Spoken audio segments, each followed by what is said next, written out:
여호아하스가 그의 조상들의 모든 행위대로 여호와 보시기에 악을 행하였더니.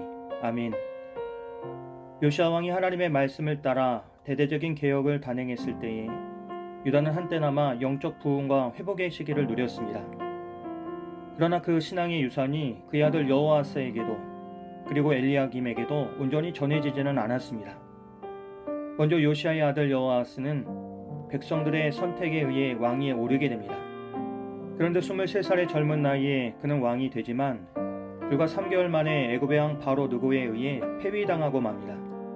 성경은 그 여호아스를 두고 그의 조상들의 모든 행위대로 여호와 보시기에 악을 행하였다고 말합니다. 애굽 왕 바로 느고는 여호아스를 폐위시키고 그의 형제 엘리야김을 왕으로 세우는데 그의 이름을 여호야김으로 바꿉니다. 여기서 우리는 왕의 임명도 그리고 그 이름도 더 이상 유다 스스로 결정하지 못하는 것을 보게 됩니다. 그것은 유다가 더 이상 자율적인 하나님의 나라로 기능하지 못하고 외세의 지배 아래 놓였다는 것입니다. 한 나라의 정체성과 주권은 곧 지도자에 대한 결정권에 달려 있는데 이 결정권이 애굽 왕에게 있다는 것은 유다가 이미 정치적으로 종속되었다는 것입니다. 그래서 여호야김은 애굽에 많은 은과 금을 바쳐야 했고 그 부담은 고스란히 백성들의 세금으로 돌아갔습니다. 이스라엘 백성은 가난하고 피폐한 삶 속에서 무거운 세금에 허덕이며 살아가야 했습니다. 그런데 더 큰 문제는 이러한 외적인 고통이 아니라 내부의 신앙 붕괴였습니다. 여호야김은 아버지 요시아와는 달리 여호와 보시기에 악을 행하였다고 평가를 받습니다. 그 하나님의 말씀을 무시했을 뿐만 아니라 말씀을 대적했습니다. 특히 예레미야 선지자가 하나님의 경고를 담아 전한 두루마리를 읽는 자리에서 여호야김은 그것을 칼로 베어내고 난로 불에 던져 태워버립니다. 이는 단지 종이를 불태우는 것이 아니라 하나님의 말씀 자체를 부정하고 거절한 행위였습니다. 한 나라의 왕이 하나님의 말씀 앞에 무릎 꿇지 않고 오히려 그것을 멸시할 때에 그 공동체는 더 이상 하나님 나라의 길을 걸을 수 없습니다. 여호야김의 이 행위는 유다 멸망의 상징적인 전조였고 그 후에 유다는 정치적으로 영적으로 파탄의 길로 접어들게 됩니다. 세계 질서가 애굽에서 바벨론으로 넘어가자 여호야김은 바벨론 왕 느부갓네살을 섬겨야 했습니다. 하지만 그는 3년 후에 다시 반역을 일으키는 어리석은 선택을 합니다. 외교의 그런 변덕은 결국 백성들의 고통으로 이어졌고 하나님은 갈대아와 아람 그리고 모압과 암몬의 군대를 유다에 보내셔서 그들을 치게 하십니다. 그리고 이 모든 재앙은 본질적으로 유다의 죄, 말씀을 떠난 신앙의 결과였습니다.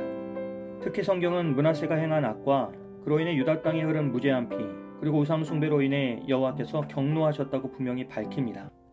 하나님의 오래 참으심이 한계에 다다랐고 심판은 더 이상 유예되지 않았습니다. 이처럼 유다의 멸망은 단지 군사력의 부족이나 외교 실패 때문이 아니었습니다.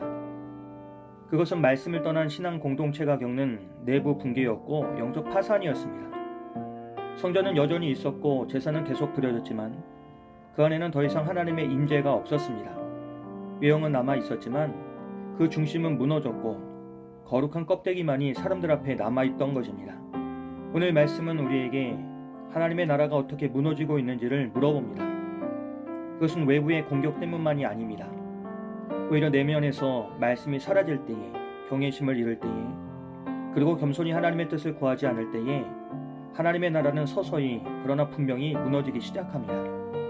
나라의 왕이 누구냐보다 더 중요한 것은 그 왕이 누구의 뜻을 따르느냐입니다.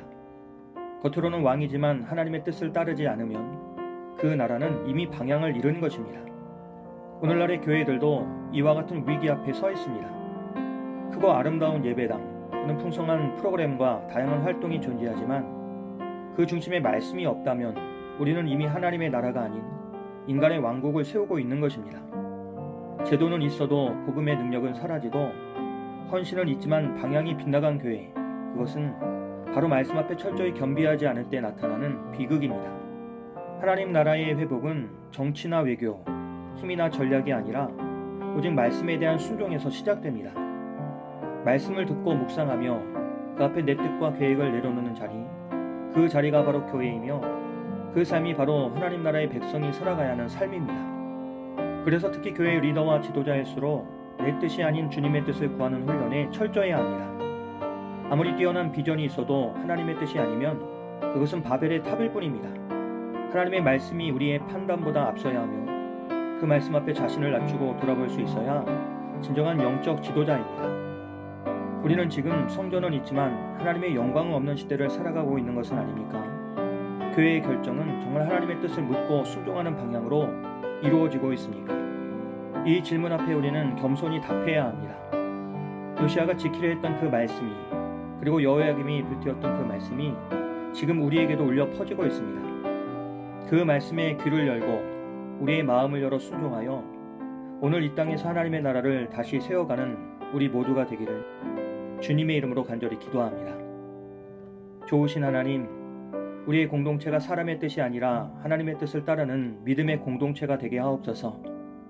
말씀 앞에서 늘 스스로 낮아지고 하나님의 말씀을 삶 속에 실천하는 진실한 주의 자녀가 될 수 있도록 성령님 우리를 인도하여 주시옵소서. 예수님의 이름으로 기도합니다. 아멘.